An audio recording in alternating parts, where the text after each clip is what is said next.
So, let's begin. Yeah. Welcome to Hypnosis in Action. Thank you for having me. I'm glad you're here. It's been too long. I we know. haven't seen each other for ages. I know. Wendy, the reason for this show. Yes. The reason for this show is I go looking for pretty impressive people, and I think you are a pretty impressive people. Now, we know each other a little bit. Yes. And there's a few things that you say and that you live by. Yes. That I would call basically hypnotizing yourself every day. You're telling yourself stuff that makes you different from other people. Yes. So tell me a little bit about you. About those things, No, or just you about for a me? start. Oh, okay. So I'm Welsh born, born in the UK, and grew up, moved to Australia when I was 3, grew up in West Australia, moved to Brisbane when I was 19. I'm now 47, and I love my life. I have a life by design, so... Okay, describe that. What do you mean by a life by design? Well, 12 years ago, I woke up one day and realised that I was, living a life that I didn't enjoy. I was spent 16 years in the corporate industry, climbing a corporate ladder and slogging my guts away for a job that was, heartless, really. I didn't feel fulfilled. And I lived in a world, Stephen, where I took. I was in a sales environment, and it was all about the next sale and, where the next opportunity was. And, for me, that was just what I did. And in the sales environment, it's Groundhog Day every single month. You know, your budgets go up, you've got more money that you've got to keep bringing in. And then I woke up one day and realised that this was not for me, and if I kept going like this, that little spark inside of me, and it's not a little spark, it's a bloody big spark, it was going to go out. So I sold everything I owned, and I have 2 passports because I'm Welsh born, so I had a British passport, an Australian passport, and a girlfriend was in the same situation. So you can't go into politics then? Yeah, that's right. Yeah. My girlfriend was in the same boat, and we packed up and travelled to 15 countries. I had 2 years off work, and I'd consolidated my finances and sold everything. So it was the first time in my life that I actually felt free. And so I had the opportunity to wipe my slate clean and start again. So when I came back, I didn't care about fast cars, fancy cars and expensive clothes and the blonde hair. I was grounded, and I really felt connected with myself more than I ever have. And while I was in a yacht in Guatemala, travelling around the world as you do. As you do? This is something not many people have done, Wendy. Yeah, true. There's not that many people that can say, I was on a yacht in Guatemala. Yeah, well, my epiphany came then and said, I'm going to become a personal trainer. And I ended up looking for places to study. I was going to study in London, I was going to study in New York, and I ended up coming back to Australia and studying an executive master trainer with the Australian Institute of Fitness. And I have been self-employed ever since. Halfway through my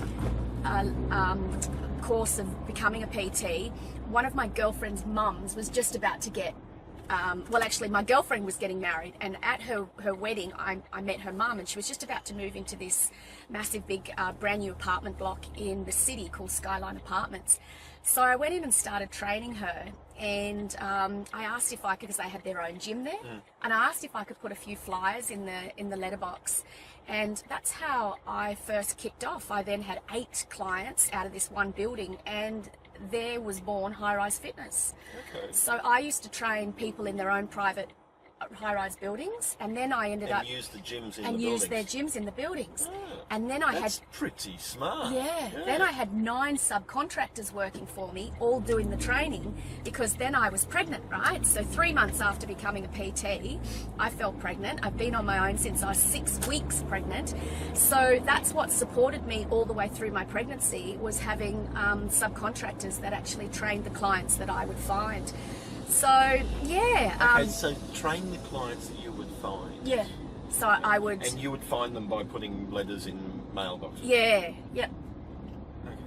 Yeah, it was a bit more of a process than that. Yeah, I want to know how much more of a process.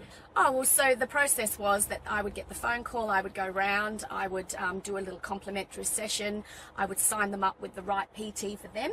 and then I would match the right PT up with them, because as I said, I had 9 on my books. And you know, hindsight's a great thing, and I learnt a lot. And one thing was that I should have paid myself more money than I did. Yep. And it would have been a lot more successful gig, but it was a lot of work. And what happens is, when you're handed a client on a silver platter, I don't think you work as hard for it as you would if you saw that client every week and you were personally invested in that client.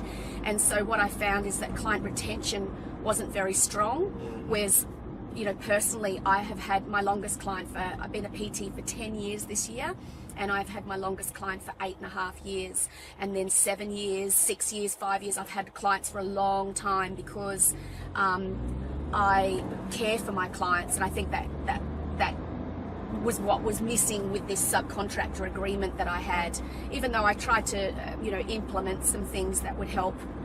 Okay, tell me about some of the things that you tried to implement that you say would help.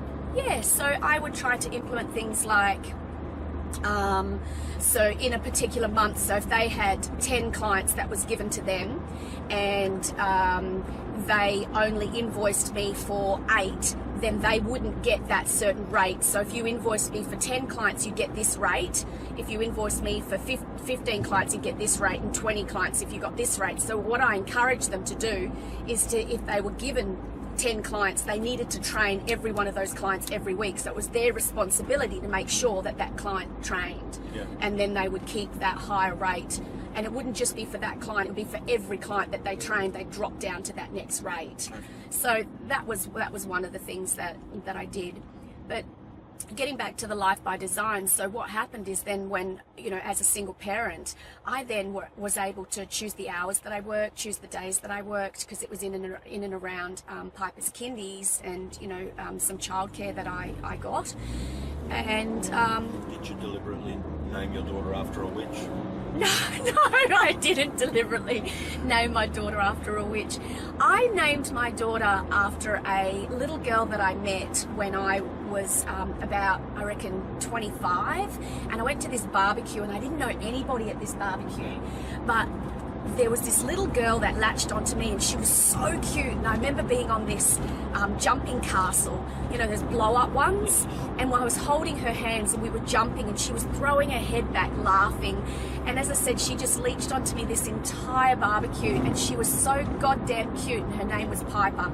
So I said to Self, if you ever have a little girl, you name her Piper. And that's where her name came from. Did she turn out as cute as the original Piper? Cuter.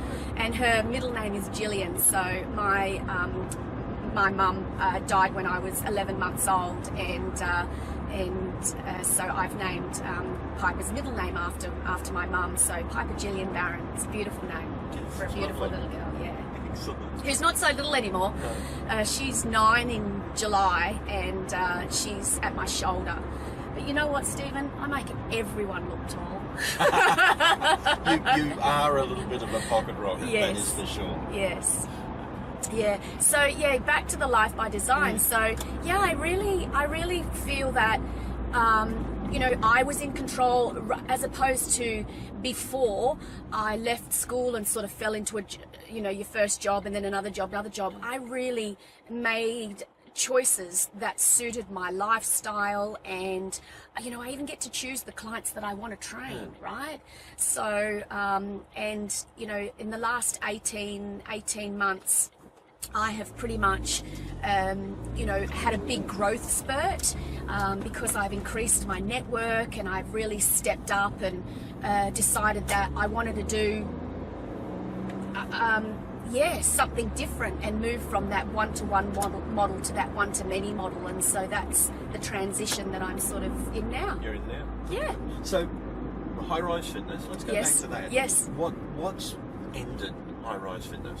Yeah. Because it still seems to, well, before I ask that question, is there someone that's moved in and taken that territory?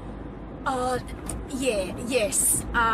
A couple of challenges. One is that Body Corp don't like it when people do what I do, and I'd get around it always, because I had 60 buildings on my books, right?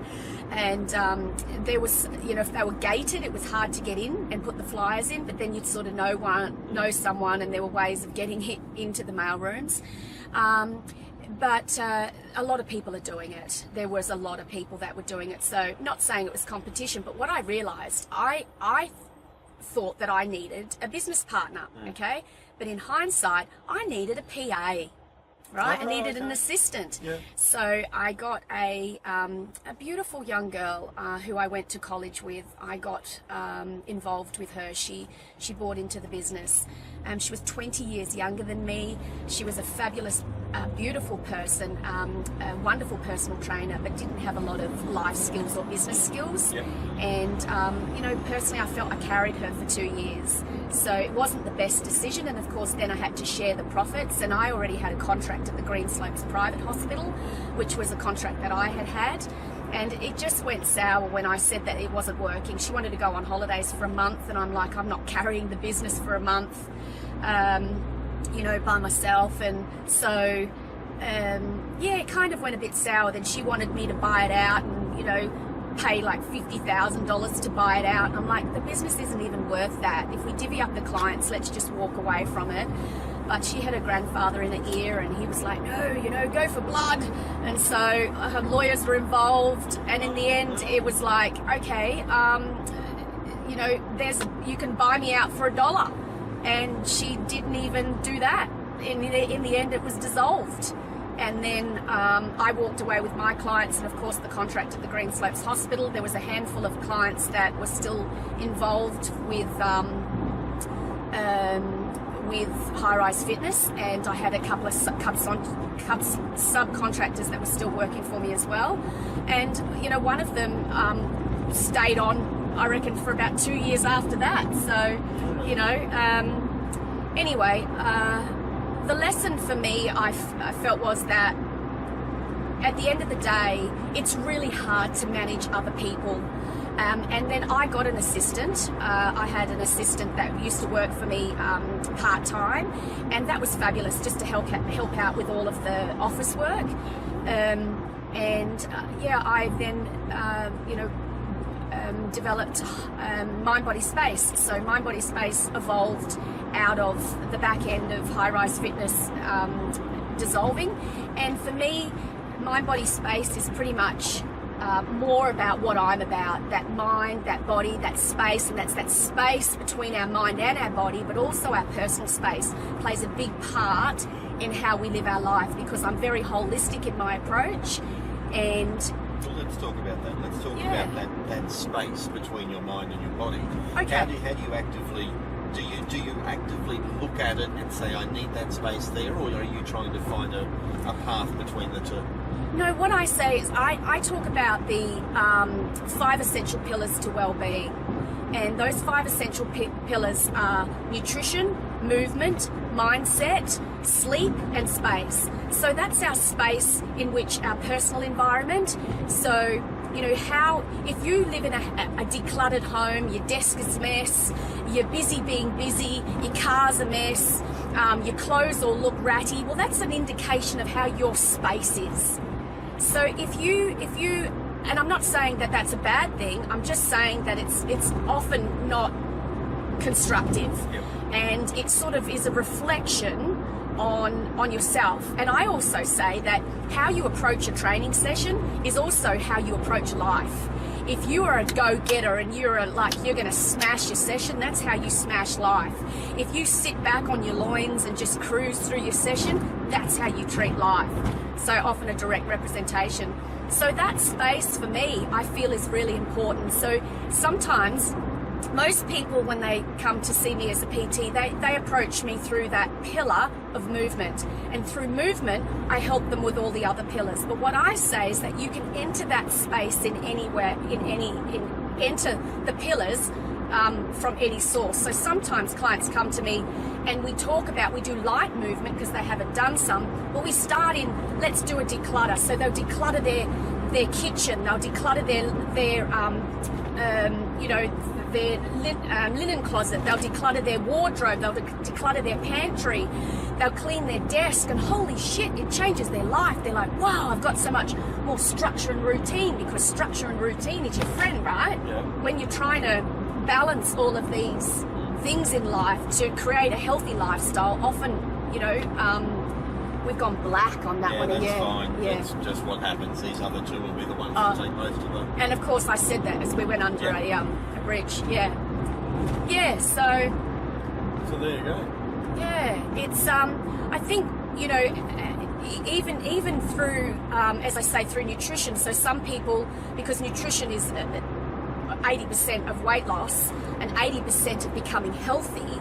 So if you focus on nutrition, but then you focus on nothing else, it's a centrifugal force of a negative cycle or a positive cycle. So on these 5 pillars, you're not eating right, you're not sleeping right, you're not moving, your space is decluttered, and you've got a negative mindset, then you're on a centrifugal force of a negative cycle. How do you break free of that? And I call it the bridge of change. So that bridge of change then becomes implementing one thing in each of those pillars that eventually you start to create a positive centrifugal force.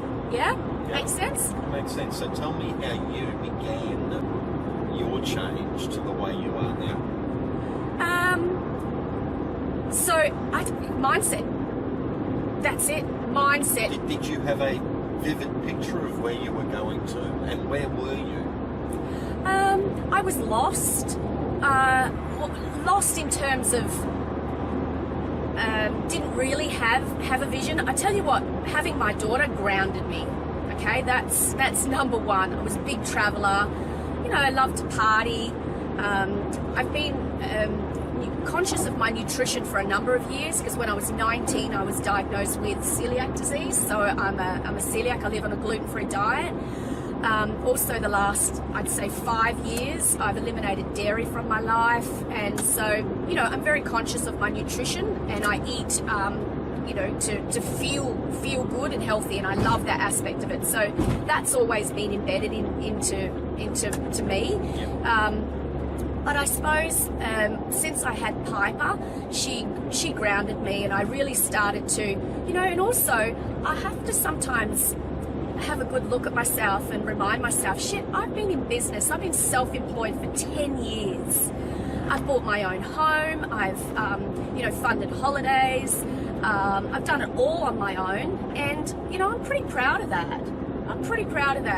And so having goals for me, I'm always driven.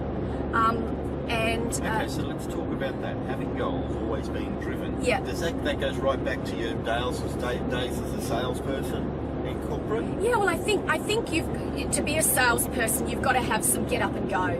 You've got to have some fire in your gut. You've got to have some resilience. And that's another quality about myself. I tell you, I love the fact that I have inbuilt resilience. I've been dating a guy for the last 3 months, and last Friday we both fell in love, and he decided that it was too scary, and he didn't want it, so he stepped down and broke my heart. And I love last Friday. Yeah, last Friday. Can I say you're not appearing too terribly heartbroken? You should have seen me this time last week. Okay. Yeah, it was not pretty. But that's another thing, Stephen. I let everyone around me see me hurting and see me broken. And when I say broken, I was heartbroken.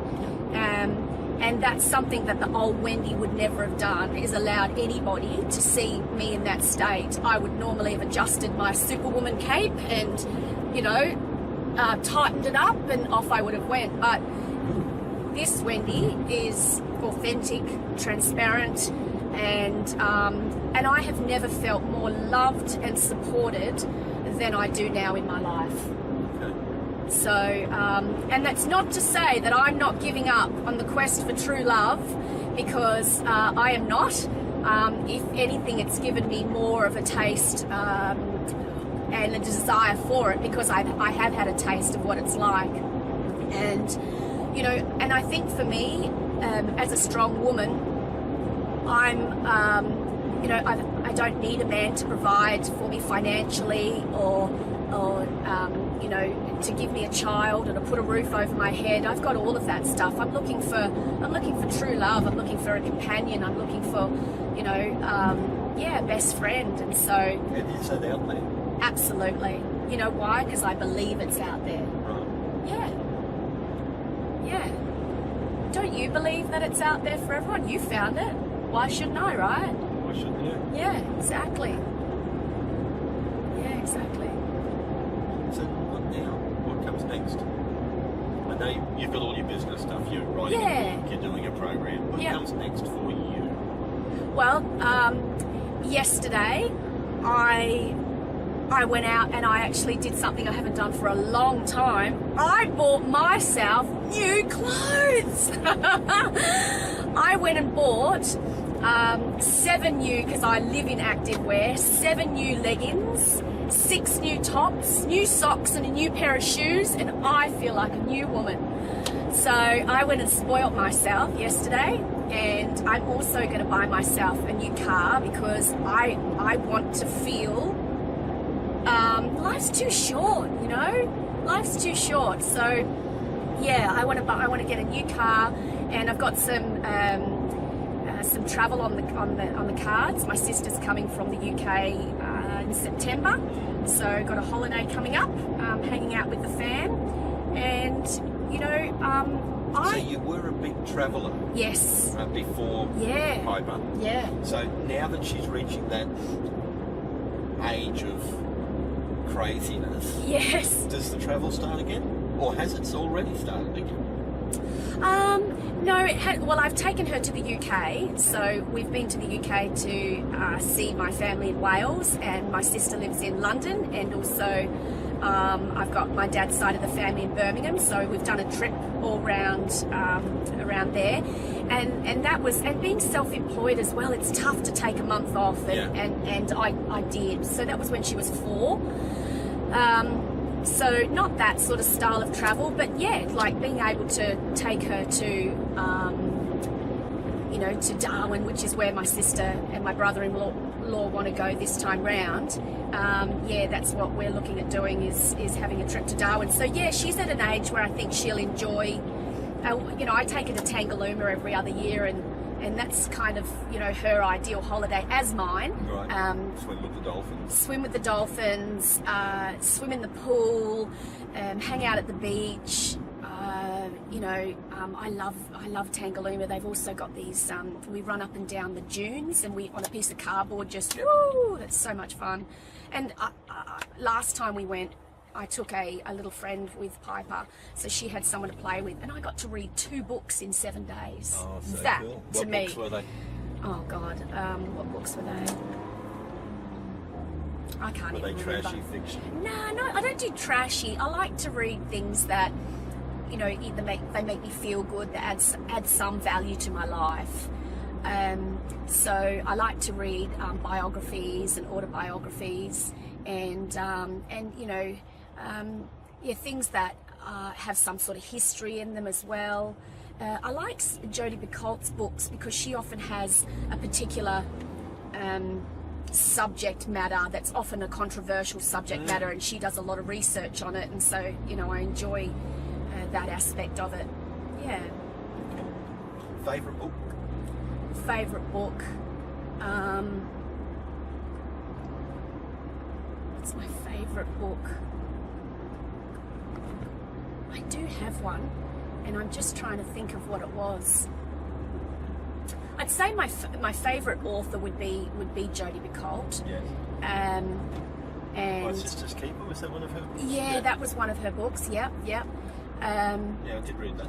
But I've read all of the Harry Potter series. I've read the Love Harry Potter. yeah. God, I love Harry. Yeah, I never thought I would. All the Twilight series. I've read the Girl with the Dragon Tattoo series. So they were. We read the same stuff. Yeah. But there was a book of late that I read and I absolutely loved it. Oh, I tell you what, there is one.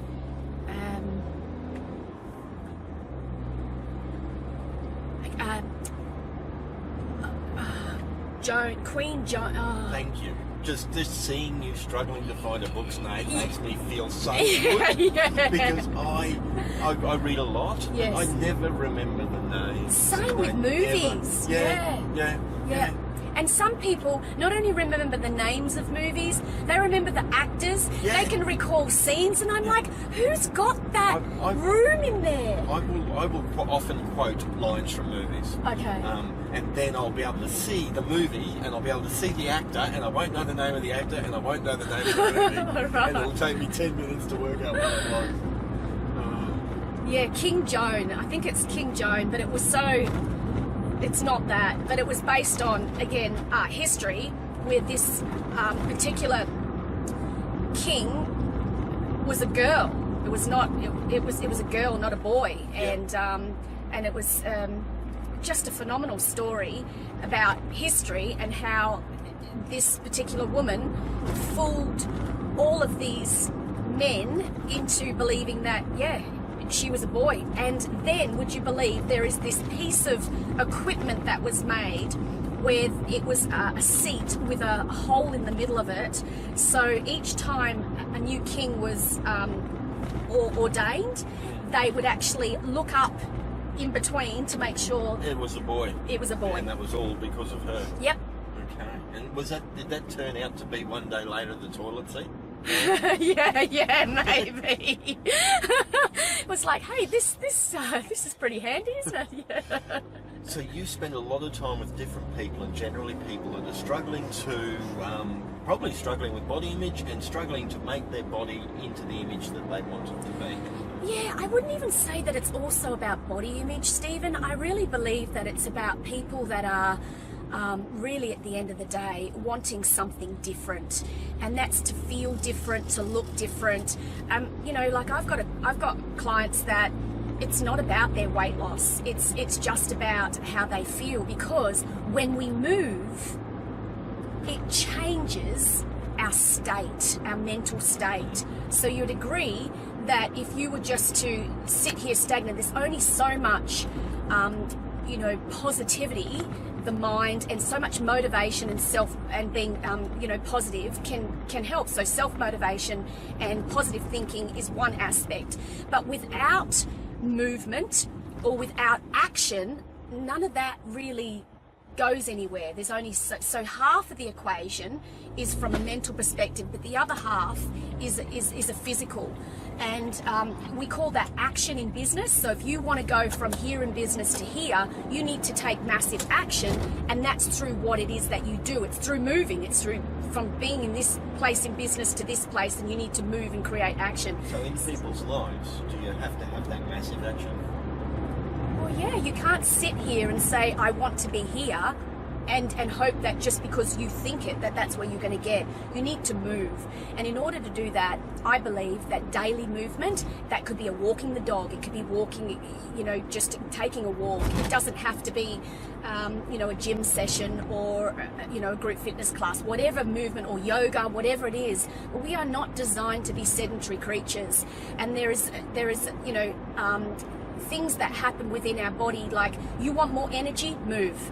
Because our body produces mitochondria, our cells produce mitochondria when we exercise, and that gives us energy. So I say the more you do, the more you want to do, the less you do, the less you want to do, and that's because you've got sluggish cells. The more you do, the more you want to do. The less you do, the less you want to do. Now come on, everybody knows that, right? When you get in that slump, you kind of enjoy being in that slump, and then it becomes, again, a cycle. But then if you're in that, let's get shit done mode, then the more you do, the more you want to do. And that's, I believe, same with movement. If you make movement something that's part of your, your daily or your weekly routine, then it's about, like everything in life, the consistency. It's the consistency that will help you have, the body that you want. So if you eat healthy, 80% or 90% of the time, then you're going to be rewarded with that by feeling good. You can't just be haphazard with it. And I say to clients, if you want to save money and then you put $100 in and take $50 out, well, it's going to take you a long time to get to your end result of, say, saving $10,000. Whereas if you were consistent of putting $200 in the bank every single week, you know that there is going to be a point where you're going to reach that end result. And I think that's the same thing with looking for health. If you consistently eat correctly, and I'm not saying be a saint, because I'm not a saint 24/7. I'm saying that 80% of the time you're on track with your nutrition, and same with your movement. It is a given that you will achieve the desired outcome. And same with our mindset, right? So if we just think positive thoughts or think of what we want on a short period of time, it's going to take us a lot longer to get there, because our thoughts are real forces. Our thoughts are real forces, as you know. So when we think of what we want, not what we don't want, we are much more likely to get there quicker than thinking of what we don't want. So always think of the thoughts that you do want, and that's something that comes with practice as well. That's not something that happens overnight. They say, oh, it's all well and good for you, but it's a practice and a principle that I have, I wouldn't say mastered, but it is certainly something that I do on a daily basis. Okay, explain that a little bit more. This principle that you say you've mastered. No, I wouldn't say I've mastered. Wouldn't say you've mastered. Well, yeah, okay. I'm well and truly on my way. So what happens is, if you keep thinking of, okay, for example, how many times do we all go to a shopping centre and you want to get I call it a rock star car park, and you say, it's the law of attraction. That's basically what it is, right? The law of attraction. I'm never going to find a park, never going to find a park, I'm never going to find a park. There's no parks here. Bugger, there's no bloody parks here. Well, how about if you go in with this attitude, because our thoughts are real forces. I'm going to get me a rockstar car park right here on this level. I'm going to get me a rockstar car park. There it is. It happens to me every time. I have to say, I always get I've never called it a rockstar car park. Well, you should start calling it a rockstar car park. I always get the car park close to the door. There you go, because you think it, right? Yeah. There you go. And I tell you when it first, this is amazing, this story. I'll tell you when it first came to me. So I was traveling around the world, and I was on a little tugboat on the Mekong River, going from the Thai border, across the Thai border into Cambodia. And it was a 2-day trip on the Mekong River, and the scenery, picture this, pretty manky river, but we were sitting on these straw mats, and there was elephants that were logging on the side of the embankments, using their trunks, and they were logging, and all these little villages that you would see. Anyway, so when you say that, they were logging as in they were using their tusks, their trunks to pick up logs for building their villages. Okay. Yeah, like they were, yeah. And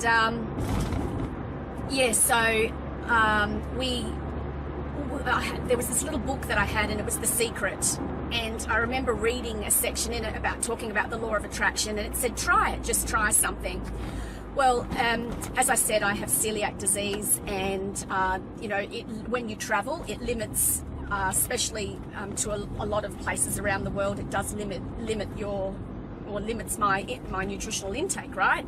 And I'm not a big fan of egg, but in Asian countries I can actually get away with eating egg because their chooks are fed on non-glutinous grain, as opposed to, so they're fed on rice rather than wheat products, right? So I can tolerate some of them. But anyway, my girlfriend would always have these bloody big pancakes, and I'd be like, God, I could bloody murder a pancake. So I said, right, I just thought, it said throw something really weird out there. I'm going to have a pancake. That's what I said, I'm going to have a pancake. Now, keeping in mind, we had traveled for 15 months. And, it was a year and a half, and this was probably the seventh month mark. So we'd been traveling for a while. And I had never had a gluten-free pancake, and we were in the middle of bloody nowhere. And on the menu that next morning, it said pancakes in brackets, gluten-free. Could not believe it. I'm like, oh my God, I'm having 2 of those, please. So that was my belief that the law of attraction worked. Okay. So, okay, so let's go into the law of attraction. Yep. I'm a big believer that it's there. Yes. But it's only going to work if you do.